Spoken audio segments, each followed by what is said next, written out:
افمن زین لہ سوء عملہ فرآہ حسنا فإن اللہ یضل من یشاء ویہدی من یشاء فلا تذہب نفسک علیہم حسرات ان اللہ علیم بما یصنعون۔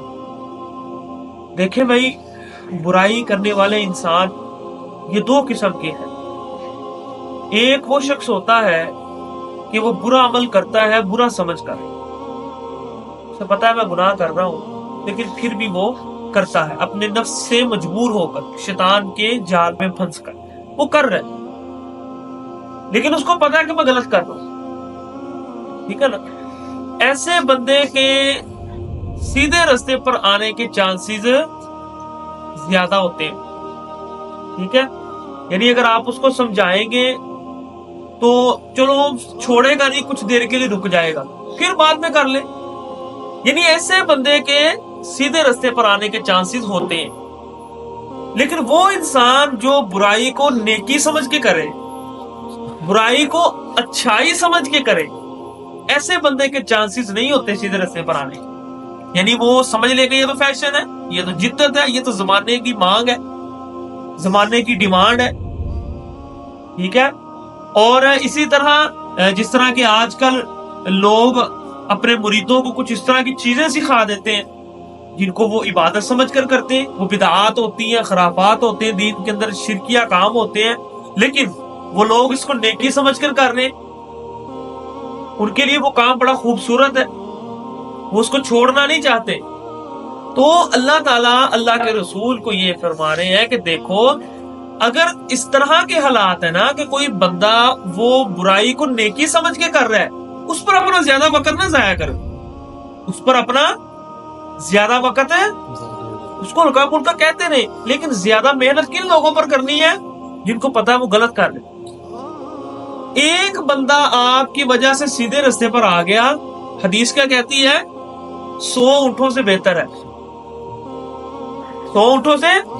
اور اگر اپنی ساری انرجی ایسے بندے پر ضائع کر دیں جس کے اندر روشنی نظر نہیں آ رہی سیدھے راستے پر آنے کی، آپ اس کے ساتھ ہی کھپتے رہیں، اس کے اوپر ہی بولتے چلاتے رہیں، اس کے ساتھ ہی جو ہے وہ مناظرے کرتے رہیں کہ جس کو پتہ ہی نہیں ہے کہ میں غلط کر رہا ہوں، آپ اس کو کیا سکھا لیں گے؟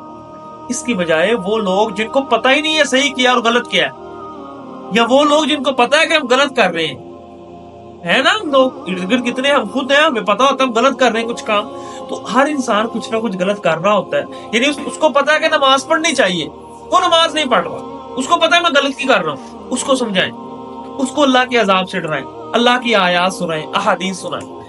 ایسے بندے پر محنت کریں جہاں آپ کی محنت کام آئے۔ اللہ فرمانے فلا تذهب نفسك عليهم حسرات، اپنی جان کو ایسے لوگوں پر ضائع نہ کرو افسوس کرتے ہوئے، ہر وقت ایسے لوگوں کے پیچھے پڑے رہنا جن کے اندر روشنی نظر نہیں آ رہی کہ یہ سیدھے راستے پر آئیں۔ تو آگے اللہ فرما رہے فَإِنَّ اللَّهَ يُضِلُّ مَن يَشَاءُ وَيَهْدِي مَن يَشَاءُ، اللہ جسے چاہتے ہیں گمراہ کرتے ہیں، جسے چاہتے ہیں ہدایت۔ ظاہری اعتبار سے جب یہ لفظ اور معنی سنتے ہیں تو کہتے ہیں یار اللہ گمراہ کرتا ہے۔ تو یہ بات سمجھے، اس کائنات کے اندر اچھائی ہے برائی ہے، کوئی بھی کام اللہ کی اجازت کے بغیر نہیں ہو سکتا۔ اللہ نے اختیار دیا انسان کو، انسان اگر برا کام کرنے جا رہا ہے تو اللہ نے اختیار دیا، اگر اللہ روکنا چاہتے ہیں تو رک جائے گا کہ نہیں؟ یہ اصل بات ہے کہ آپ اگر برا کام بھی کر رہے ہو نا تو اللہ کی مرضی کے تحت ہی کر رہے ہو، آپ اللہ کی مرضی سے باہر نہیں نکلے، لیکن یہ ہے کہ رب نے آپ کو اختیار دیا، اللہ نے آپ کو اختیار دیا ہے کہ یہ دنیا ہے امتحان کی جگہ، یہاں آپ کو اختیار ہے۔ یہی بات ہے کہ آپ اس وقت ہی گمراہی کے راستے پر چلیں گے جب اللہ کی چاہت ہوتی ہے، اور اللہ کن لوگوں کے لیے پھر ایسے راستے کھولتے ہیں جو حق سمجھنے کے باوجود نہیں مانتے۔ اس طرح کے مکہ کے لیڈر تھے، ان کو اپنی لیڈری اور اپنی سرداری جاتے ہوئے نظر آ رہی تھی، اور ان کا ہر وقت ہر ممکن کوشش یہی ہوتی تھی کہ اللہ کے رسول کی دعوت کو ختم کیا جائے۔ حق ٹھیک ہے، سچے ہیں، لیکن ان کی حکومت نہیں ہونے دینی۔ یہ ہیں وہ لوگ جن کے دلوں پر اللہ مہر لگا، پھر اللہ ان کو گمراہ کر دیتے ہیں، پھر روتے رہو۔ تو اللہ فرما رہے ہیں کہ ایسے لوگوں پر زیادہ اپنا وقت ضائع نہ کریں۔ واللہ الذی ارسل الرياح فتثير سحابا فسقناه الى بلد میت جو کہتے ہیں زندگی دوبارہ نہیں ہے، موت کے بعد کچھ نہیں ہے، ان کو کہیں یہ ہوائیں دیکھیں، یہ بارشیں دیکھیں، اللہ بارش برسا کر جس طرح مردہ زمین کو زندہ کرتا ہے، تمہیں بھی اللہ اسی طرح اٹھا لے گا۔ من کان یرید العزت فللہ العزت جمیعا۔ قریش کے لوگ اللہ کے رسول کی دعوت کو کیوں نہیں پھیلنے دیتے تھے؟ اپنی عزت اور سرداری ختم ہونی ہے۔ اللہ فرما رہے ہیں عزت چاہتے ہو، عزتیں لوگوں کے پاس نہیں ہیں، فللہ العزت جمیعا، ساری کی ساری عزتیں اللہ کے پاس ہیں۔ اللہ کے سامنے گر گڑاؤ، اللہ کے رستے کو اپناؤ گے تو عزتیں مل جائیں گی۔ اگر آپ یہ کہو کہ میں نے اس کی سرداری، اس کی حکومت، فلاں اس کو نہیں لیڈر بننے دینا کہ میری سرداری ختم ہو رہی ہے، ایسا کچھ نہیں۔ وہ اس کی نام بھی ہے، آپ کی بھی ختم ہو سکتی ہے، اس طرح کے بھی حالات پیدا ہو جاتے ہیں۔ اس لیے فللہ العزت جمیعا، ساری عزتیں اللہ کے پاس ہیں، عزتیں چاہیے اس اللہ کے ساتھ تعلق بنائیں۔ الیہ یصعد الکلم الطیب، اللہ کی طرف سارے پکیزہ کلمے چڑھتے ہیں، والعمل الصالح، اور نیک اعمال بھی اللہ کی طرف جاتے ہیں، یرفعہ، وہ اس کو بلند کرتا ہے، ان کو قبول کرتا ہے، ان کے اوپر برکتیں ڈالتا ہے۔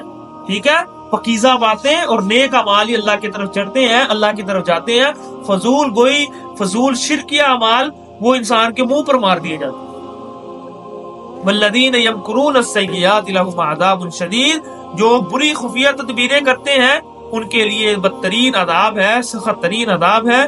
ومکر اولئک ھو یبور، اور یہ جتنی بھی تدبیریں خفیہ چالیں چل لیں یہ ختم ہونے والی ہیں، ان کا کوئی اچھا انجام نہیں۔